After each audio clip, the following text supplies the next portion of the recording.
মঙ্গলবার বিকেল 3টা থেকে খুলনা বিভাগ সহ বুধ, বৃহস্পতি, শুক্র 3 দিন একটানা ঝড় বৃষ্টি চলবে। বরিশাল, খুলনা, নোয়াখালী, বরগুনা, ফিরোজপুর, কুষ্টিয়া, কুমারখালী, খোকসা, রাজবাড়ী, দৌলতপুর একে একে শুরু করে অনেক জায়গায় ঝড় বৃষ্টি হবে। তার নমুনা অলরেডি শুরু হয়ে গেছে খুলনা বিভাগে।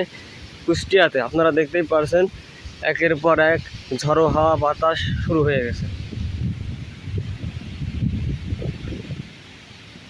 তো নিউজ আপডেট যারা পেতে চান তারা সবার আগে আমাদের চ্যানেলটি সাবস্ক্রাইব করেন, পাশাপাশি আমাদের ভিডিওটি একটি লাইক দেন। কে কোন জেলা থেকে দেখছেন সেটিও জানাবেন। অলরেডি ঝড়ো হাওয়া সহ ঝড় শুরু হয়ে গেছে খুলনা বিভাগ, পাশাপাশি বৃষ্টি বাদল শুরু হয়ে গেছে।